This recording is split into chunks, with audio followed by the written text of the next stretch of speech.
Olá, assinantes. Estamos aqui para mais um vídeo e a minha intenção para o vídeo dessa semana era falar sobre o K-329 Belgorod, um submarino multipropósito que está sendo aprontado pela Rússia. Alguns me pediram, mas acontece que fazer um vídeo desses, às vezes, o tempo de preparação é mais do que uma semana, né? É preciso procurar imagens boas, dados, confirmar algumas informações. O Aaron Amick, por exemplo, que faz muitos vídeos submarinos, e eu tenho alguns baseados no trabalho dele, ele às vezes leva um mês para fazer um vídeo, né? E produzir um vídeo desse de uma semana para outra não é tão fácil. Então eu resolvi fazer um outro assunto, continuar conversando um pouco sobre essa questão da nossa estrutura política. E eu sei que esse assunto não é o assunto que a plateia mais gosta, mas de vez em quando é necessário que a gente coloque esse tipo de coisa, e nós vamos falar um pouco de história aqui também nesse vídeo, né? É um vídeo que, para mim, é mais fácil preparar, não tem tanta demora para se preparar um vídeo desse, no meu caso, né? Nós vamos falar um pouco sobre por que a formação histórica nossa criou essa estrutura política tão deformada, né? Essa verdadeira aberração, né? Que oferece tantos episódios de desonestidade e completa incompetência, né? Por que a gente não consegue formar um congresso competente, um congresso em que a gente confie, em que pessoas estejam lá e discutindo realmente interesses do país e não interesses pessoais, das suas regiões, do seu micromundo, né? O do seu bolso, né? A gente não consegue formar um congresso competente, né? E sem esquecer, né, membros do alto escalão, né, do judiciário, que são indicados discricionariamente pelo presidente e aprovados por uma dessas casas, né? Alguns dizem, né, eu ouço muito isso, que isso é herança da colonização portuguesa, e que o estamento político, né, em que a gente viveu, né, vive um pouco, já saímos um pouco do estamento, né, o patronato de empregos, né, patronato político de emprego, que é a herança da colônia portuguesa, né. Isso eu acho que é uma explicação simplória, porque Portugal não é assim, né? Se essa fosse a explicação, Portugal seria como nós somos, e Portugal não é assim, né?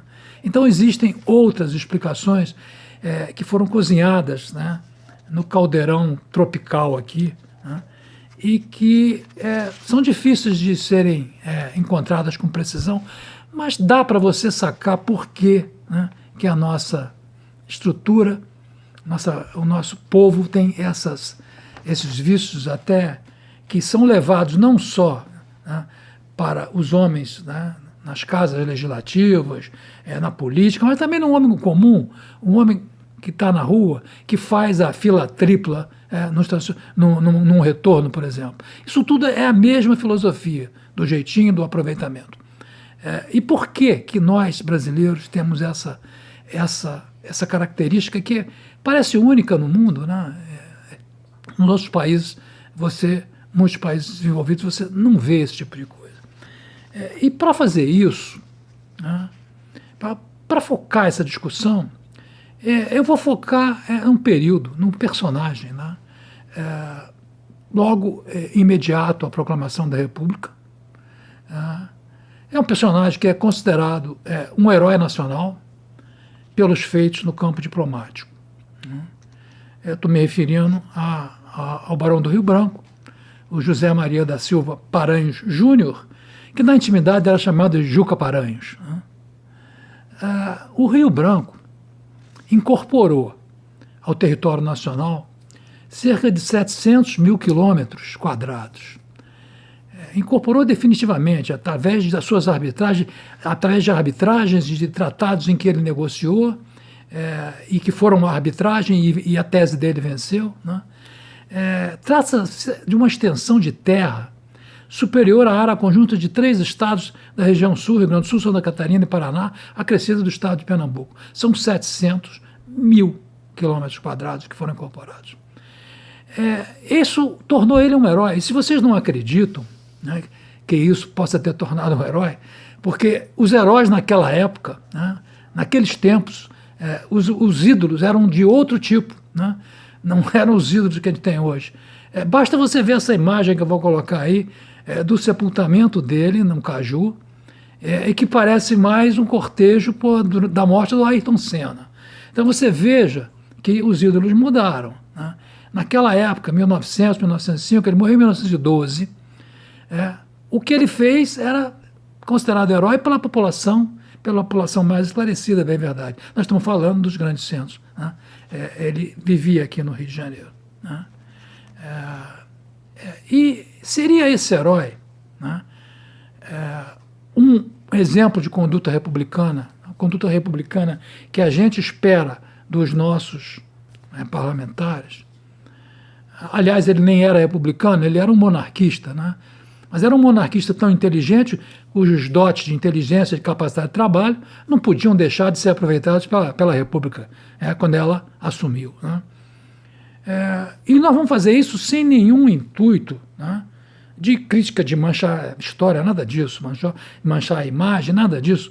O que vamos mostrar é considerado comportamento normal na época. Tá? Mas eu tenho certeza que esse comportamento normal na época influenciou as gerações futuras no trato da coisa pública. Né?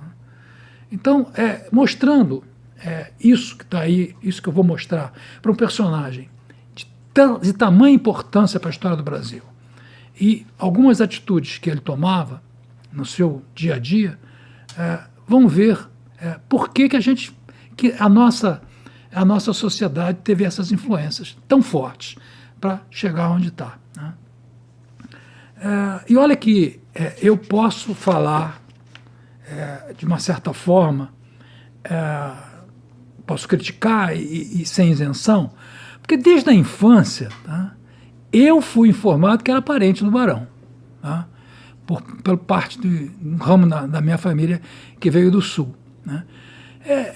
Eu nunca fui verificar isso, nunca dei muita importância a isso, mas após algumas... não sei se vocês conhecem uma das obras do Lima Duarte, chamado Os Brazundungas. É uma ironia de um país chamado Brazundunga, que obviamente é o Brasil.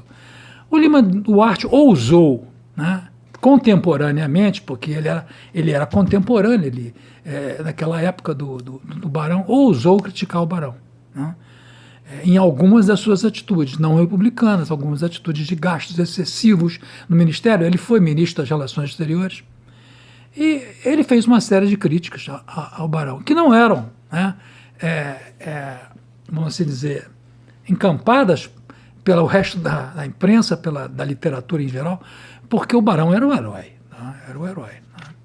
Tá? Então, eu estava dizendo, eu tenho isenção para falar, porque só poderia, desde criança, como eu disse, foi dito que era parente do Barão. Né? E eu nunca verifiquei isso, mas de um tempo para cá eu andei estudando mais profundamente a biografia dele, e possibilidade de eu ser parente existe, bem forte. Só que você ir até a fundo e checar isso custa bastante dinheiro. Tá? Eu não tenho necessidade de fazer isso. Né? Mas sou supostamente, né, um parente do Barão, então eu tenho, né, autoridade para falar algumas coisas que outros considerariam crítica, no meu caso não é. Tá? Porque eu sou parente do Barão. Então, o que a gente pode dizer sobre ele? Né? Ele entrou, né, na política através do pai dele. O pai dele era o Visconde do Rio Branco, um senador da República, muito conceituado, foi inclusive ministro do Império, foi um gabinete do Império, foi liderado pelo Visconde do Rio Branco. O pai dele chegou a ter o título de Visconde, né? Ele foi até Barão. Né? Eles vinham da Bahia, né? A família veio da Bahia, né? porque o avô dele veio da Bahia, veio de Portugal para a Bahia, e de lá ele teve dois filhos, e o filho dele teve o Antônio Paranhos e o José Maria Paranhos, que o José Maria foi para o Rio de Janeiro e o Antônio foi para o Rio Grande do Sul, né? E lá estabeleceu o ramo Paranhos no Rio Grande do Sul. E daí eu achar que a possibilidade, né, de existir esse parentesco. Muito bem. Então ele entrou na política, porque como era a política da Velha República, ou do Império, vamos dizer assim, primeiro do Império, como era a política no Império? Era aquela votação pro forma, porque não existia uma votação popular, né? Os candidatos eram indicados e quem votava era o partido ali, a força do partido. Não tinha assim uma votação popular, não era uma expressão popular. Então o cara que era indicado, principalmente pelos Saquaremas era o Partido Moderador, que tem esse nome porque se reuniam na fazenda de um deles, né, Visconde de Itaboraí, na fazenda do Visconde de Itaboraí, que era em Saquarema. Então os moderados eram chamados de Saquaremas. Eu preciso corrigir este termo, porque a classificação correta do partido é partido conservador, não moderador. E os opositores eram os liberais. Então, naquele tempo, o embate era entre conservadores, os chamados Saquaremas, e os liberais, os chamados Luzias. E ele entrou na política assim, foi indicado pelo pai para ser deputado e foi eleito. 2 legislaturas. Não foi um deputado atuante, foi um deputado medíocre. Não era a dele, né? Ele sempre disse depois, política não era dele, né? É um deputado de pouquíssima atuação, né? Bom, o pai dele, naquela época as coisas funcionavam assim, é por isso que eu digo que isso não é manchar o nome, porque naquela época as coisas funcionavam assim, era tudo por indicação. O pai dele colocou ele num consulado em Liverpool. Não existiam ainda as embaixadas, viu? As embaixadas eram chamadas de legações. As representações do Brasil, do país, em outros países eram chamadas de legações, né? E ele foi para um consulado em Liverpool, na Inglaterra, cuja legação era em Londres, né? De um amigo do pai dele também. Esse cidadão era o Francisco Inácio de Carvalho, que era o Barão de Penedo. Esse era o responsável pela legação de Londres, e ele em Liverpool, no consulado em Liverpool, o Barão do Rio Branco, na época não era barão ainda, o José Maria, o Juca Paranhos em Liverpool, ele era subordinado a esse Barão de Penedo, que era muito amigo do pai dele. E só para vocês terem uma ideia, o José Maria da Silva Paranhos ficou 19 anos em Liverpool, no consulado. Desses 19 anos, ele conseguia licenças que o amigo dele, Penedo, assinava, né? É como se ele tivesse o aval, né, para faltar. 6 anos e 2 meses desses 19, ele passou fora de Liverpool, viajando em Paris, né, em outros lugares. Porque também, na sua juventude, o meu suposto parente era boêmio, né, e ele teve um caso com uma artista. Naquela época vinham aqui para o Brasil algumas artistas tentar a vida, e uma delas, o nome dela era Marie Philomene Stevens. Ela era uma artista, vamos dizer assim, de pose plastique, né? Hoje seria talvez uma dessas que faz ginástica naquela barra, né? Um pose plastique daquela época. Era pouca roupa também, não tão pouca roupa como hoje, mas era uma artista. E na sua boemia, o barão, não era barão ainda, mas ele se encantou por ela. E o pai odiava aquela situação, né? O Visconde odiava aquela situação. Por quê? Porque ele queria que o filho casasse com uma moça da sociedade carioca, da sociedade aristocrática carioca, ou do Rio de Janeiro, ou do Brasil, para manter, para dar uma nobreza à sua família. Porque ele próprio, barão, o Visconde, não vinha de nenhuma família, ele vinha de nenhuma família. O pai dele tinha se casado com mulher que era viúva, não era nada, não era nada de nobreza nem nada. Então ele queria ratificar, né, a nobreza dele, casando o filho com alguém da sociedade, da alta sociedade. Então eles chegaram e mandaram a moça para Paris, tá? Mandaram ela embora, né? Porque não podia isso, né? Mas acontece que ela manda uma missiva que ela estava grávida. Nessa situação, né, o barão teve uma atitude honrada, mandou buscar ela, né? Mandou buscar ela e ela colocou ela aqui em algum lugar, num apartamento, numa casa, naquela época não era apartamento, casas, e manteve ela aí com o filho e tal, o primeiro filho, né? Só que ele teve 5 filhos com ela, né? E depois de um certo tempo ela mandou aquela situação estava muito complicada, mandou ela para morar em Paris. Ela ficava morando em Paris. É por isso que quando ele estava em Liverpool, ele fugia muito para Paris, né, para passar uns tempos lá com a Philomène, né, e com os filhos. Ele só veio a casar com ela muito tempo depois que o Visconde morreu, né. O barão era boêmio, né. Mas ele, depois que ele veio de Liverpool, e que aí ele entrou na responsabilidade daqueles tratados, né, de territórios que estavam em disputa, a questão lá no sul da Prata, a questão do estado do Acre e a questão das Guianas. E durante muitos anos o barão, na época ainda não o barão, o José Maria trabalhou nisso e muito bem, e ele teve um sucesso extraordinário em todas as questões. Algumas delas foram a arbitragem internacional dos Estados Unidos, no caso, por exemplo, da situação com a Argentina.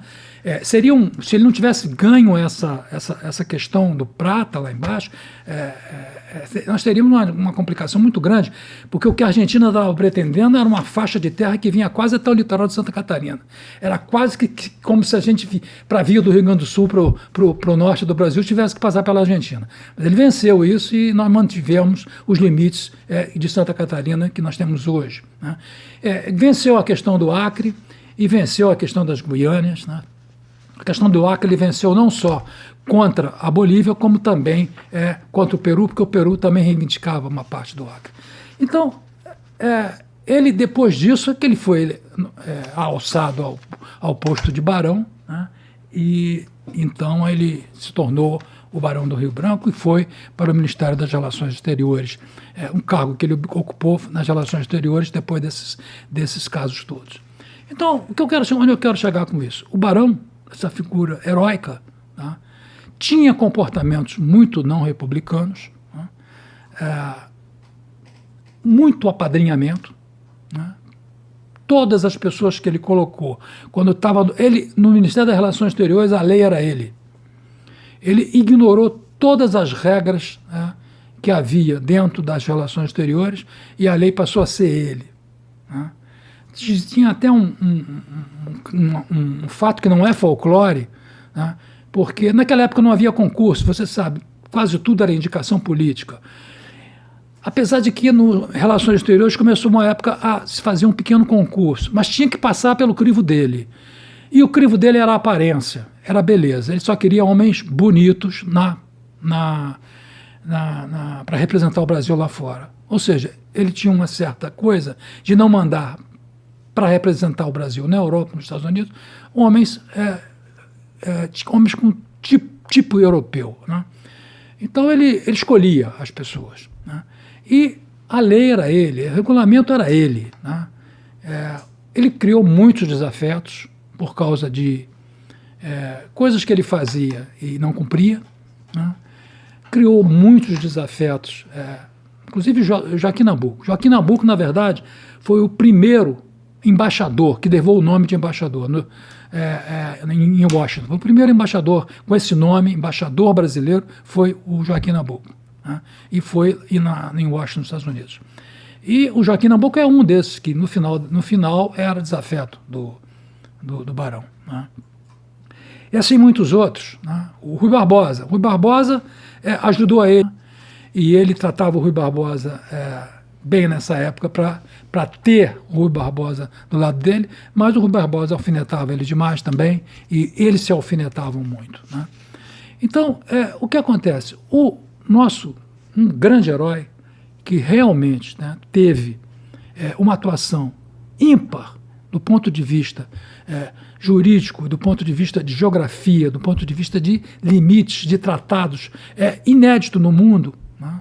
A atuação dele nesses casos aí é reconhecida mundialmente. Mas era um homem que, no trato da vida pública, misturava muito o público com o privado.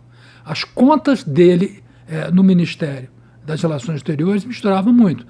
As viagens que ele fazia quando estava em Liverpool, 6 anos que ele deixou de trabalhar lá, ele aprendeu muito com o Barão de Penedo. O Barão de Penedo, que era amigo do pai dele, fazia isso, misturava também as contas dele própria, dava festas, porque a ideia é que nesses lugares tinham que dar festas para representar o país, para trazer investimentos, para trazer conhecimento, para mostrar o Brasil. Davam festas riquíssimas e misturavam dinheiros próprios com dinheiro da legação, vamos dizer, do governo que estava destinado àquelas legações. Como eu disse, não eram embaixadas, eram legações. Então, e uma coisa que o Barão, por exemplo, participou muito, e tem muito a ver com o nosso tema aqui, ele teve uma época que a gente ficou muito vulnerável à Argentina em relação à Marinha. A Marinha Argentina estava superior, bastante superior a nós. Foi na época em que ele propôs os Dreadnought, aqueles encouraçados que vieram em 1910 e que depois foram utilizados na revolta da Chibata, né? O Barão lutou muito por isso, né? Na época era um almirante que participou disso. Depois um outro almirante, um outro ministro da Marinha posterior mudou, né? Mudou o plano para um plano até maior, e vieram em 1910 os Dreadnoughts. O Barão lutou muito por isso, porque ele queria uma marinha forte. Eles vieram quase tardiamente, quando eles chegaram ainda havia o perigo da Argentina usar a marinha mais forte para atingir aqui a gente, porque havia algumas questões, e havia muita pressão da Argentina por relação, por exemplo, a nós estarmos comprando esses Dreadnoughts. Eles faziam tratativas de que se a gente não comprasse os dois, comprasse um só, o segundo que estava em construção passasse para ela. Ou seja, a Argentina e o Chile consideravam que a vinda desse Dreadnought desbalancearia o poderio naval aqui na América do Sul, e eles eram muito contra. Mas o Barão lutou por isso e teve uma influência muito grande para que esses barcos fossem construídos, e o Brasil adquiriu eles, né? Muito bem. Então, tudo isso para mostrar o seguinte: esse tipo de atitude que havia no Império e na Velha República, né, era comum, era considerado normal, e esse considerado normal foi passando de geração para geração e chegou aqui a hoje no estado que a gente está, em que certas coisas são feitas, são consideradas normais e não são mais no mundo de hoje, né?